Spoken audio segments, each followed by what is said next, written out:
Hi friends, welcome back to our channel. അപ്പം ഞാനിവിടെ കുറച്ച് കവർ എടുത്തിട്ടുണ്ട്. ഇത് വെച്ചിട്ട് എന്താ ഉണ്ടാക്കാൻ പോകുന്നതെന്ന് നോക്കാം. ഒരു അടിപൊളി ഐറ്റമാണ് നമ്മൾ ഉണ്ടാക്കാൻ പോകുന്നത്. അപ്പോൾ ഇങ്ങനത്തെ കുറച്ച് കവർ എന്തെങ്കിലും ഉണ്ടെങ്കിൽ എടുത്തിട്ട് പോരെ. കുറച്ച് വേസ്റ്റ് പീസ് ക്ലോത്തും കൂടി നമുക്ക് വേണം. അപ്പോൾ നിങ്ങൾക്ക് ഇഷ്ടമുള്ള ടൈപ്പ് ക്ലോത്ത് എടുക്കാം, ഇഷ്ടമുള്ള മെറ്റീരിയൽ എടുക്കാം. അതുപോലെ ഈ കവർ നമ്മൾ യൂസ് ചെയ്യുന്ന ഒരു ഇത്തിരി കട്ടി കിട്ടാൻ വേണ്ടിയിട്ടാണ് കേട്ടോ. അപ്പം ഞാനിവിടെ എടുത്തിരിക്കുന്നത് 22 ഇഞ്ച് നീളവും ഒരു 12 ഇഞ്ച് വീതിയുമുള്ള ഒരു 2 പീസ് വലിയ ക്ലോത്തും, പിന്നെ അതുപോലെ തന്നെ 12 ഇഞ്ച് നീളവും ഒരു 6 ഇഞ്ച് വീതിയും വരുന്ന ഒരു 6 ചെറിയ പീസ് ക്ലോത്തുമാണ് എടുത്തിട്ടുള്ളത്. സെയിം കളർ വേണമെങ്കിൽ എടുക്കാം. ഞാനിവിടെ കോൺട്രാസ്റ്റ് ആയിട്ടാണ് എടുത്തിട്ടുള്ളത്. മെഷർമെൻറ്റ് നിങ്ങൾക്ക് അനുസരിച്ചിട്ട് മാറ്റാം കേട്ടോ. അപ്പോൾ ഈ 2 പീസ് ക്ലോത്തിൻ്റെ ഉള്ളിലായിട്ട് ആ കവർ വെച്ചിട്ട് ഒന്ന് നമുക്ക് സ്റ്റിച്ച് ചെയ്തെടുക്കണം.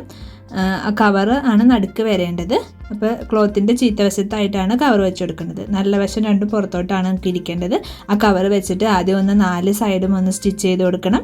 അതിനുശേഷം ഒന്ന് ചെരിച്ച് തലങ്ങും വിലങ്ങുമായിട്ടൊന്ന് സ്റ്റിച്ച് ചെയ്ത് കൊടുക്കണം. അപ്പോൾ നല്ല സ്ട്രോങ് ആയിട്ട് കവർ ഇരുന്നോളൂ. അപ്പോൾ ഞാനിതൊന്ന് സ്റ്റിച്ച് ചെയ്തിട്ട് കൊണ്ടുവരാം.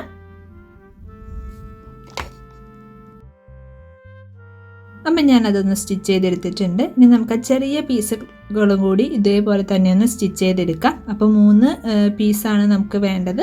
ആ 3 പീസിന് വേണ്ടിയിട്ട് 6 പീസ് ക്ലോത്ത് എടുത്തിട്ടുണ്ട്. അത് ഇതേപോലെ തന്നെ ഈ കവർ ഉള്ളിൽ വെച്ചിട്ട് ക്ലോത്ത് താഴെ മുകളിലും വെച്ച് ഇതേപോലെ 4 സൈഡും ഒന്ന് സ്റ്റിച്ച് ചെയ്യാം. അതുപോലെ ചെരിച്ച് ആ ഡിസൈനിലും ഒന്ന് സ്റ്റിച്ച് ചെയ്ത് കൊടുക്കുന്നുണ്ട്.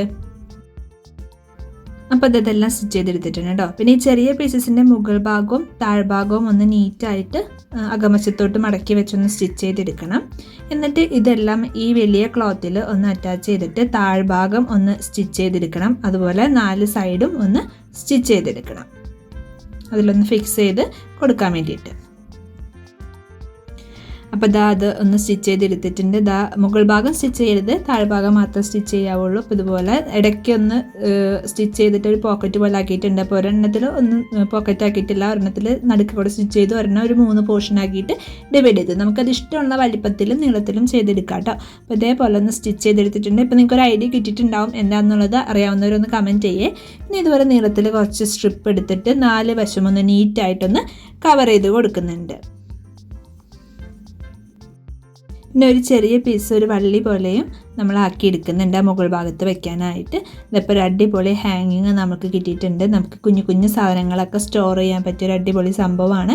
പെട്ടെന്ന് കാണാതാവുന്ന സാധനങ്ങളൊക്കെ ഉണ്ടല്ലോ, അതുപോലെ കുട്ടികളുടെ ID കാർഡ്, സോക്സ്, അങ്ങനത്തെ ഐറ്റംസ് ഒക്കെ നമുക്ക് ഇതിൽ അടിപൊളിയായിട്ട് ഹാങ് ചെയ്തിടാം. ഞാനിവിടെ കുറച്ച് സ്റ്റിച്ചിങ് ഐറ്റത്തിൻ്റെ കുറച്ച് ഐറ്റംസാണ് ഇതിൽ സ്റ്റോർ ചെയ്ത് വെക്കാൻ പോകുന്നത് കേട്ടോ. അപ്പോൾ നിങ്ങൾക്ക് വീഡിയോ ഇഷ്ടമായിട്ടുണ്ടെങ്കിൽ എല്ലാവരും ഒന്ന് കമൻറ്റ് ചെയ്യണം, ലൈക്ക് ചെയ്യണം, ഷെയർ ചെയ്യണം. അതുപോലെ ചാനൽ സബ്സ്ക്രൈബ് ചെയ്യാത്തവർ സബ്സ്ക്രൈബ് ചെയ്യണേ. Thanks for watching.